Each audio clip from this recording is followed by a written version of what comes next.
Hey folks, Dan Frio here, your nationwide mortgage loan officer licensed in all 50 states as well as Puerto Rico, here to give you your update for February 14th, 2025. So what we're going to talk about today is retail sales. That's the only economic number coming in today. And they were a little bit disappointing, well, for the market's view, but in our view, it's great news for interest rates. So let's get over to it so I can explain it to you. Right through here, we had retail sales coming in today. You're going to see that right at the bottom of the chart. That's the only thing really in today. So we had core retail sales. Last reading was up 7. It was expected to go down a little bit to 0.3. It actually was negative 0.4. Now, here's where the numbers come in. Look at the retail sales overall. Last reading was 0.7 positive, supposed to go down to negative 2. It went down to almost 1%, a negative 1%. So what's the market reactions to this? Well, let's get over to Rick Santelli at CNBC. Let's get his take on it. Then I'm going to show you market reactions in regards to bonds. You're going to like it. And equities. You're not going to like it. So without further ado, let's get over to CNBC's Rick Santelli for the news. Seconds away from retail sales and import price data. The futures this morning have been weak for most of the session, giving back a little bit of yesterday's gains. Now down, they've improved, not 100 anymore, not triple digits anyway. On the Dow, Rick Santelli is standing by at the CME in Chicago. He is ready to parse these numbers for us from beginning to end. Good morning, Rick.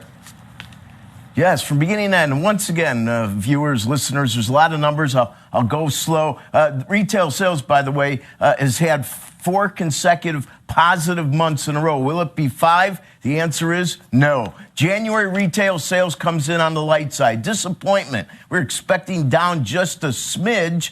Minus 0.9, minus 0.9. That would be the biggest negative month-over-month change, going all the way below. It equals January of 24. You have to go to March of 23 to find a bigger negative month-over-month number. Now, these are advanced, which means in a couple weeks they may change. If you strip out autos, it improves marginally. It's still down 0.4. You strip out autos and gas, it's down 0.5. That would be the weakest level really since January of last year. And finally, the core retail sales, or the control number, comes in down 0.8. That's real disappointment. We were expecting that to be positive. Now, there are revisions, and minus 0.8, just to put a face on it, that would be the weakest core retail sales since March of 23. Now, we have revisions on everything across the board I just gave you, and all the revisions are positive, so it'll take some of the sting away. Headline went from 0.4 to 0.7 positive, ex-autos from 0.4 to 0.7, ex-autos and gas from 0.3 to 0.5, and you saw the control number improve from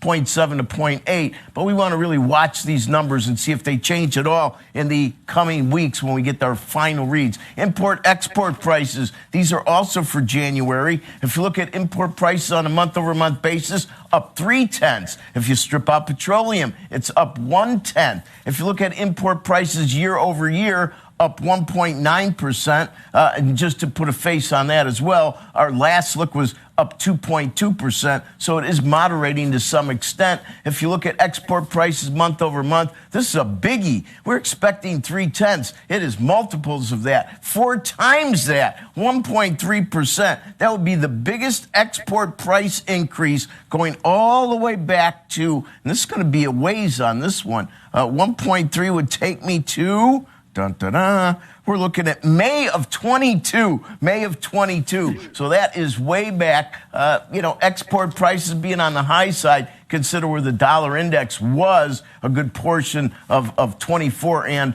it has slipped a bit, obviously. And finally, the last category, export prices year over year. Well, expected 1.4. Once again, export prices zooming here, up 2.7. That would be the biggest export increase going back to all the way the end of 22. The end of 22. So much of that jibes with some of the inflation data we've seen. A couple things to throw out there, Joe. Some of the retail sales may have been affected by things like weather and other issues, exogenous issues. The dollar index, by the way, is now 106 handle, meaning it's under 107. If my memory serves me right, we haven't closed under 107 in the dollar index since mid-December. So this could be a new low close for the dollar index for all of 2025 and, of course, a little bit beyond that. The other issue we want to point to is interest rates really fighting at some very key levels we may spend some time on. We're now down at 4.49, so we're below 4.5%. 449 will be down 4 on the day. It is now down a couple on the week, which is significant to monitor. The weekly numbers are quite important. And if you look at a 2-year note at 426, right now that would be down 3 basis points on the week. Any close under 4.5 in a 10, any close under 4 3/4 on a 30, I still say is probably going to be an event that's more rare as we move through the year. Back to you. Great news on that front. So let me recap it real quick for you guys. That was a little longer than I expected. We'll go over to here. Here's what he was saying basically is here's where the numbers look like. So there was revisions. What they do is they come out with preliminary numbers, and then a couple weeks later after these get revised and analyzed, then they come out with the revision numbers. So you can see right through here some of the revisions were on the positive side here, so making these negatives even more amplified. So that's what we're seeing right through there. So in the bond market, we have the mortgage bond up 30 ticks today. Let's look at a 2-day rally. Look at this. This is a 2-day rally. Let's look at a 4-day rally. Here's the surprising thing. So if you just, this is why I always say, you can't just look at this. If you look at this, you're like, oh my goodness, mortgage rates are just plummeting. But if you go actually back to a 5-day chart, we're basically back to where we started the week on Monday. So there was a lot of volatility. This is why I continue to say, folks, this is why a lot of people use me. If you go to just a mortgage company, they're gonna say, let's say you applied right through here and you locked in. Okay, you're locked in now. Okay, that rate's going, as this goes up, rates are coming down and down and down and down. So if you go to this bank, you're now like, okay, can I redo something with this? They're going to say, no, we locked in. That's why I do what I do, folks. I'm licensed in all 50 states as well as Puerto Rico. I have worked with 30 different lenders. So let's say, for example, we locked you here, and I probably wouldn't have because we didn't really lock anybody down in this area. But we started locking right through here and here. And that's because we were just, we didn't want to look a gift horse in the mouth, and we didn't really truly know what direction it was. But these clients, we have the ability, because we have 30 different lenders, we can actually try to negotiate with a lender that we have the loan with at that time, because I'm a broker, and I'll explain it to you here in a second. Or we can withdraw the loan saying, you know what, the mortgage rates dropped considerably. We're just going to move it to another lender at this time. We don't want to do that often, but we have the ability to do that where your lender doesn't. So that's what, and so here's what we're seeing so far. So basically we're back to where we were at Monday levels. So if you're seeing videos and you're like, hey, Dan, did I get a much better rate? Well, only if you called me a day or two ago. If you called me at the basically last week or the beginning of the week, it's basically right back where we started the week.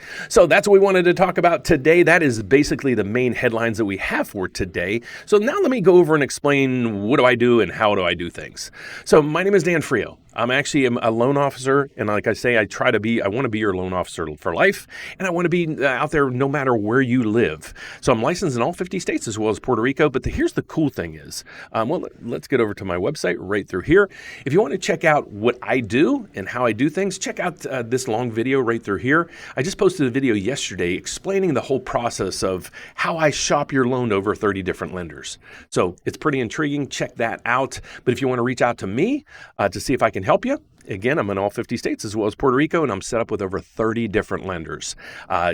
Just go to therateupdate.com. You can hit the apply now button right up through there, or you can click the consultation button. Just click that and schedule a consultation with me, or you can scroll down to the bottom of the website. And don't call us just yet. I'm still having major issues with porting our phone numbers to a different company, so don't call this right now. If you need me, I'll leave a description down below, a phone number to call me, but send me an email at dan@therateupdate.com. Give me your question, give me your information, your name, your phone number. I'd love to call you, answer that question for you, or any other questions that you might have. So that's the best way to reach us right now, other than scheduling a consultation. So don't fret, my phone number will be up here soon, and that's it for this afternoon. So I'll be back at the closing bell to let you guys know how all this mess ends for the day. Thanks for watching, folks. See you later. Bye-bye.